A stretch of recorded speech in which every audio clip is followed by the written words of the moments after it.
Hello everyone, I'm Saket Bajpayee, Director of Prayas Physics Classes, Dehradun.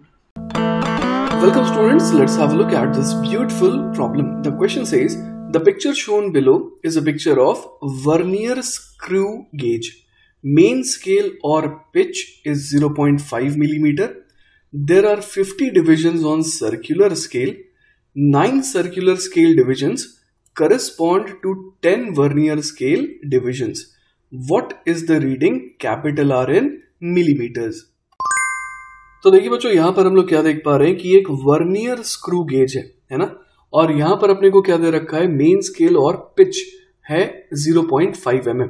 मतलब कि ये जो सर्कुलर स्केल है, अगर इसको आप एक कंप्लीट रोटेशन देते हैं तो ये कितने से खिसकता है, तो ये 0.5 mm से खिसकता है।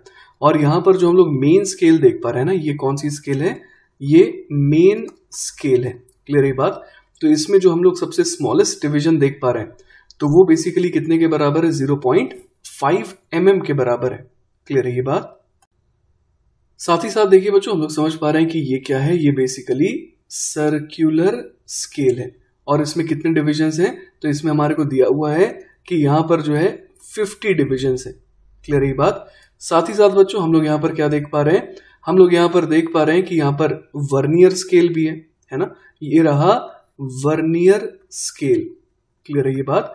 और इसकी खासियत क्या है बच्चों, तो इसकी खासियत ये है कि 9 सर्कुलर स्केल डिविजन्स जो हैं वो कितने है ना, कितने वर्नियर स्केल डिविजन्स को करेस्पॉन्ड कर रहे हैं, तो वो 10 वर्नियर स्केल डिविजन्स को करेस्पॉन्ड कर रहे हैं। और अब हमें ये रीडिंग बतानी है।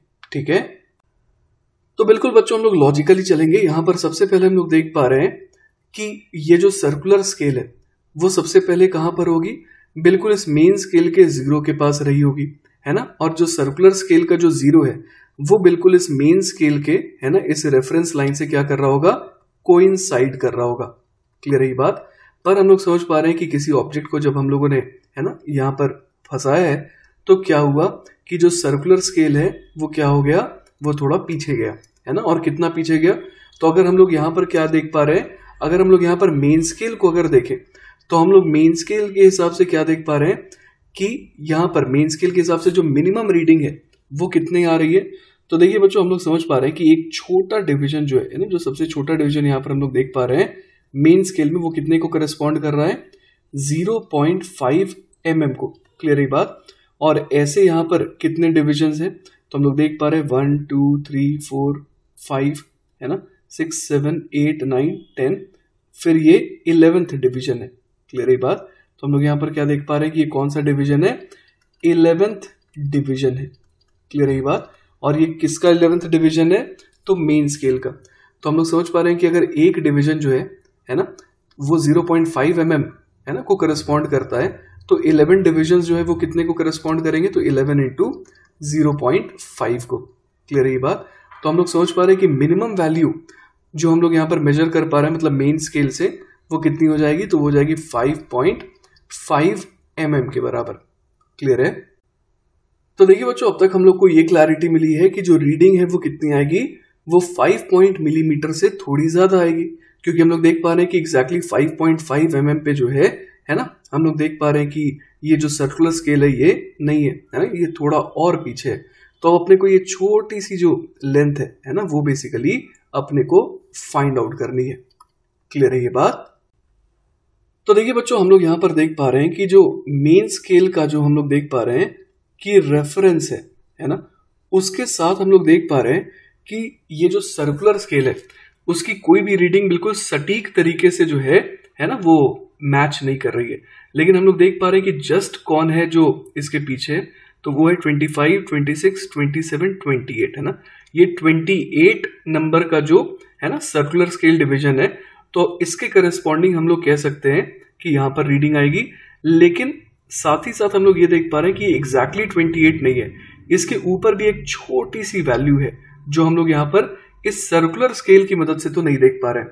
तो उसको फाइंड आउट करने के लिए हमारे को मदद लेनी होगी किसकी, वर्नियर स्केल की। क्लियर है ये बात?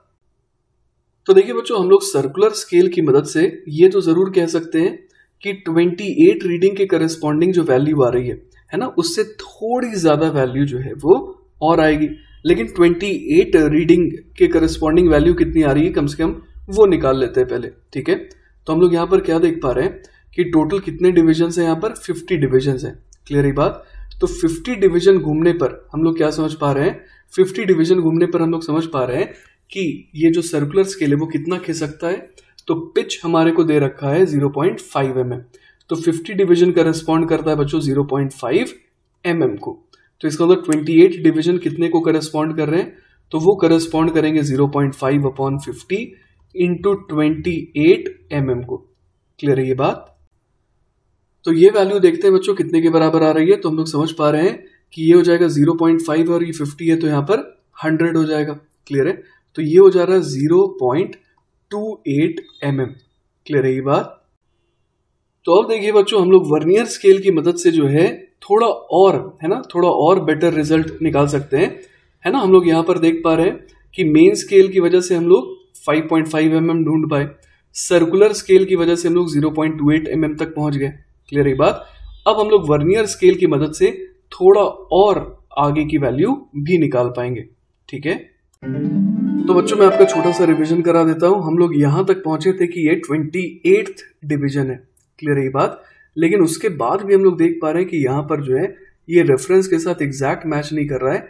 तो ये वाली जो वैल्यू है ना, इसके करस्पॉन्डिंग जो रिजल्ट है वो भी हमें निकालना पड़ेगा, ठीक है। अब देखिए बच्चों ये फाइंड आउट करने के लिए हम लोग यहाँ पर क्या कह सकते हैं, हम लोग ये कह सकते हैं कि वर्नियर स्केल का कौन सा डिवीजन जो है वो किसी सर्कुलर स्केल के डिवीजन के साथ परफेक्टली कोइंसाइड कर रहा है। तो हम लोग देख पा रहे हैं कि ये जो सेकंड डिवीजन है वो परफेक्टली क्या कर रहा है, कोइंसाइड कर रहा है, ठीक है। तो इसका हम लोग बच्चों क्या करेंगे, हेल्प लेंगे, ठीक है। अब देखिए बच्चों मेरी स्ट्रैटेजी जो है वो बहुत सिंपल है ना। मैं यहाँ पर क्या देख पा रहा हूँ कि अपने को क्या चाहिए था, अपने को चाहिए था कि ये जो है ना, ये जो छोटा सा गैप है वो बेसिकली जो है कितने लेंथ को करस्पॉन्ड कर रहा है, क्लियर है ये बात। तो देखिए बच्चों ये गैप हम लोग कैसे निकालेंगे। सबसे पहले हम लोग ये समझ पा रहे हैं कि यहां से लेकर के यहां तक की दूरी निकाली जा सकती है ना, 28th डिवीजन और 30th डिवीजन है ना, यहां से यहां तक की दूरी निकाली जा सकती है। और साथ ही साथ यहां से लेकर के यहां तक की भी दूरी निकाली जा सकती है। और इन दोनों का जो डिफरेंस है वो हमारा जो है रिक्वायर्ड है ना, ये जो गैप है उसकी लेंथ बता देगा, ठीक है। तो देखिए बच्चों अपने को दिया हुआ था कि 9 CSD जो है वो किसके बराबर है, वो 10 VSD के बराबर था ना। 9 सर्कुलर स्केल डिवीजन जो है वो 10 वर्नियर स्केल डिवीजन के बराबर था, ठीक है। तो इसका मतलब क्या हो गया बच्चों कि 2 वर्नियर स्केल डिवीजन है ना, यहां पर हम लोग ये क्या देख पा रहे हैं कि ये क्या है, ये 2 VSD है। तो 2 VSD कितने को करस्पॉन्ड करेगा, तो देखिए यूनिटरी मेथड हम लोग लगा सकते हैं। 10 VSD अगर करस्पॉन्ड करता है 9 CSD को, क्लियर है बात। अगर 10 VSD जो है वो 9 CSD को करस्पॉन्ड करता है तो हम लोग यहां पर कह सकते हैं कि 2 VSD कितने को करस्पॉन्ड करेगा, तो 9/10 इंटू 2 है ना, इतने CSD को वो करस्पॉन्ड करेगा, क्लियर है। तो ये कितने के बराबर आ जाएगा, तो देखिए ये हो जाएगा 9 इंटू 2 18 है ना। तो ये हो जाएगा बच्चों 1.8 सर्कुलर स्केल डिवीजन के बराबर, क्लियर है बात।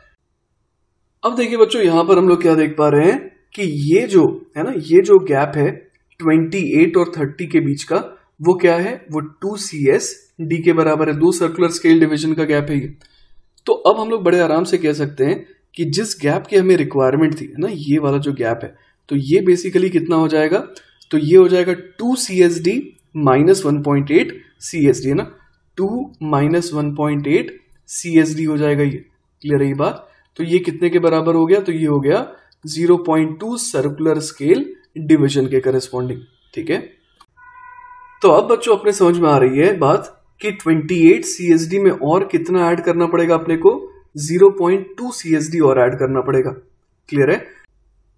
तो बच्चों अब हम लोग समझ पा रहे हैं कि 50 CSD जो है ना, 50 CSD कितने लेंथ को करस्पॉन्ड करता था लीनियर स्केल में, तो वो करस्पॉन्ड करता था 0.5 mm को, क्लियर है ये बात। तो ये जो 0.2 CSD है ना, वो कितने लेंथ को करस्पॉन्ड करेगा, तो वो करस्पॉन्ड करेगा 0.5/50 इंटू 0.2 mm को, क्लियर है ये बात। तो ये कितने के बराबर आ जाएगा बच्चों? तो ये देखिए बराबर आ जाएगा 0.5 और ये 50 है ना? तो यहाँ पर हम लोग समझ पा रहे हैं कि यहाँ पर 100 आ जाएगा, ठीक है। तो ये कितने के बराबर हो जाएगा? 0.002 mm के बराबर, ठीक है।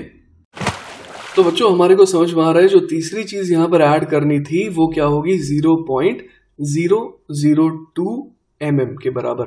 क्लियर है? तो हमारी फाइनल वैल्यू क्या आ गई? तो हमारी जो फाइनल रीडिंग है ना, वो हम लोग कितना कह देंगे? तो वो हो जाएगा 5.5, ठीक है। इसमें क्या जोड़ेंगे? 0.28 प्लस क्या जोड़ेंगे? 0.002 और ये पूरी की पूरी जो वैल्यू है वो किस में आएगी? mm में आएगी, ठीक है। तो देखिए बच्चों इसे ऐड करके हमारे पास क्या आ जाएगा? तो हमारे पास देखिए आ जाएगा 5.5 और 2 हो गए 7, है ना। तो यहां पर हम लोग देख पा रहे हो गया 5.782 मिलीमीटर के बराबर, ठीक है। So this is our final answer. Alright, तो इसी के साथ बच्चों हमारा इस सवाल का सॉल्यूशन पूरी तरीके से खत्म होता है। आई होप कि आपको ये सॉल्यूशन अच्छे समझ में आया होगा। इन केस अगर कोई डाउट रह जाता है then feel free to contact me. I will be very happy to help you. Take care बच्चों, बाय बाय।